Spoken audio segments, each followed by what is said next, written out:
Bismillahirrahmanirrahim. Assalamualaikum warahmatullahi wabarakatuh. Okay, Alhamdulillah, hari ini kita ni dipertemukan lagi dalam pelajaran agama. Okay, sebelum kita ni mulakan isi pelajaran, marilah kita ni sama-sama membaca doa sebelum belajar. Okay, tanda tangan dan baca doa sama-sama. Bismillahirrahmanirrahim. Rabbi syrahli sadri wa yassirli amri wahlul 'uqdatam min lisani yafqahu qawli. Wa sallallahu ala sayyidina Muhammad wa ala alihi wa sahbihi wasallam. Walhamdulillahi rabbil alamin. Amin amin ya rabbal alamin.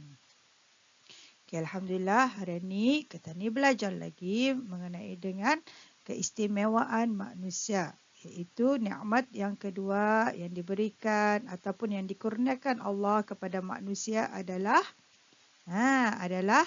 kaki. Minggu lepas kita ni belajar mengenai dengan nikmat tangan. Sekarang adalah nikmat kaki. Okay, apakah dia kaki? Kaki merupakan salah satu nikmat yang dikurniakan oleh Allah Subhanahu Wa Taala kepada manusia. Sama juga macam tangan, nikmat yang dikurniakan kepada manusia. Begitu juga kaki. Yang kedua, kaki adalah salah satu anggota wudu, sama macam tangan. Salah satu anggota wudu. Kaki ini adalah salah satu anggota wudu. Yang ketiga, kaki juga adalah salah satu aurat perempuan yang wajib ditutup seperti dengan memakai stokin. Cikgu tanya, di manakah aurat perempuan? Siapa boleh jawab? Aurat perempuan ialah seluruh tubuh badan kecuali apa? Muka dan dua tapak tangan sahaja yang boleh nampak. Jadi kaki ini adalah yang wajib mesti perempuan tutup kerana ia adalah salah satu aurat perempuan. Jadi kita ni mestilah memakai stokin. Yang keempat, tanpa kaki kita sukar untuk bergerak. Kesian tanpa kaki mereka susah untuk pergi ke mana-mana. Yang kelima, kita hendaklah menggunakan nikmat kaki dengan sebaik-baiknya dan mensyukuri pemberian Allah Subhanahu Wa Taala. Jadi kita ni mestilah sebagai seorang hamba yang bersyukur. Sentiasa bersyukur dengan mengucapkan perkataan Alhamdulillah. Seterusnya adalah mengenai dengan fungsi kaki. Apakah makna fungsi kaki? Fungsi kaki ini artinya pekerjaan. Apa tugas kaki? Fungsi kaki itu banyak. Antaranya ialah yang pertama, memudahkan manusia untuk beribadat seperti sembahyang dan melakukan aktiviti-aktiviti harian seperti berjalan.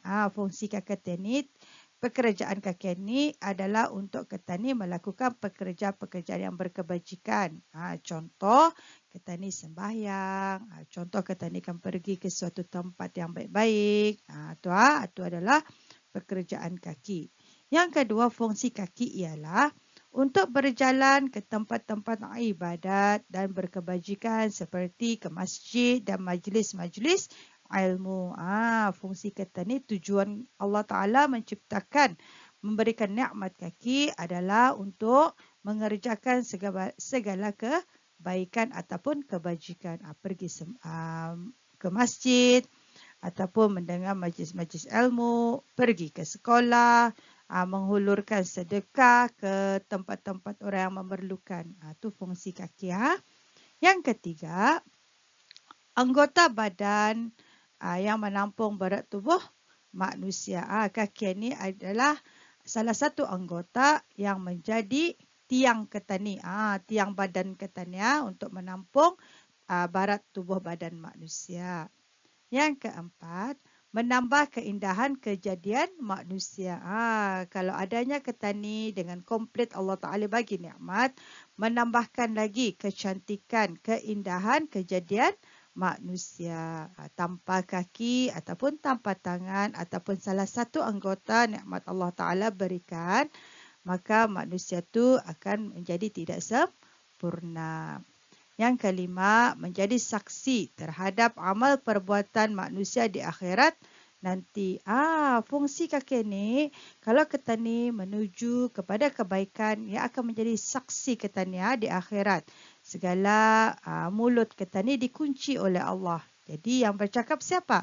Anggota tubuh badan. Contohnya tangan, mulut, tangan, kaki, apa saja anggota tubuh badan yang akan menjadi saksi kita ni. Jadi segala mulut ni dikunci. Dia kena suruh bercakap.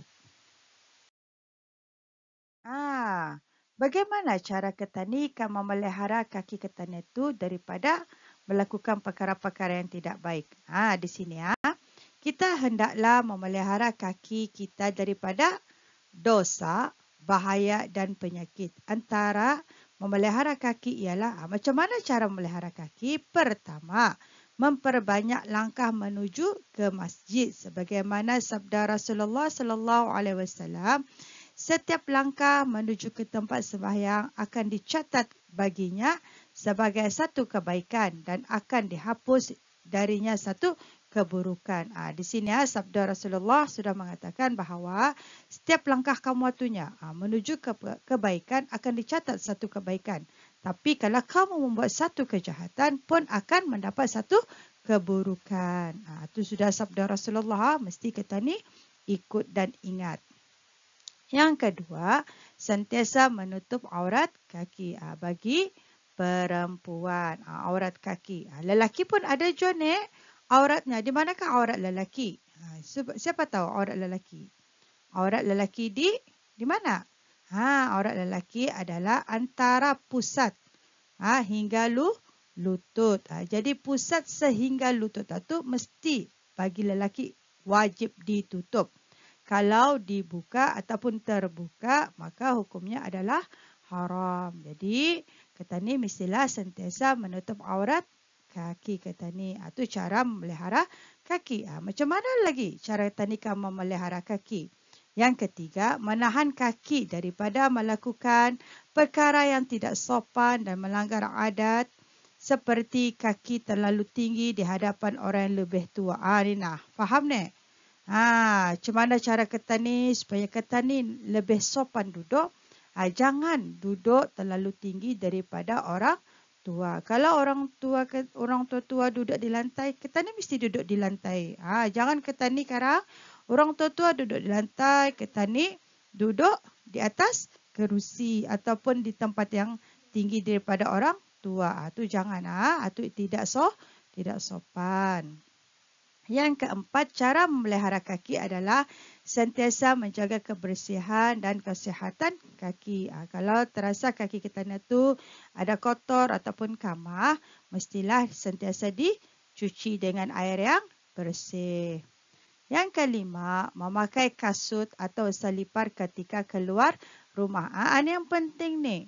Walaupun tempatkan kita ni tuju itu adalah kawasan yang hampir, kita ni mestilah sentiasa memakai kasut ataupun selipar. Yang keenam, tidak pergi ke tempat-tempat maksiat seperti tempat berjudi dan ke tempat-tempat yang membahayakan seperti tempat orang zalim.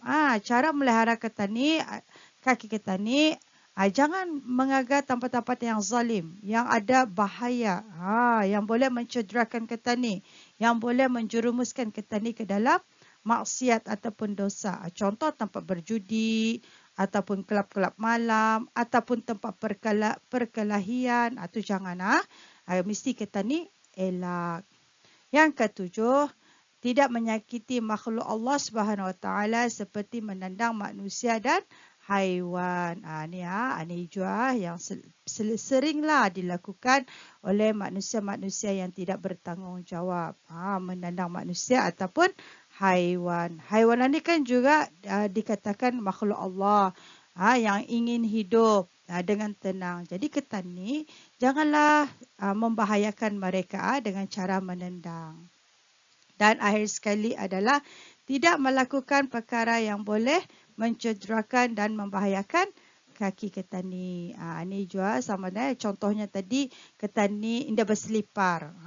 Ketani tahu tempat kan ketani itu mempunyai kaca ataupun paku-paku ataupun tempat yang berbahaya. Ketani tahu kan, jadi ketani mesti elak. Itu adalah salah satu di antara cara memelihara kaki supaya tidak dalam keadaan berdosa atau dalam keadaan berbahaya ataupun dalam keadaan berpenyakit.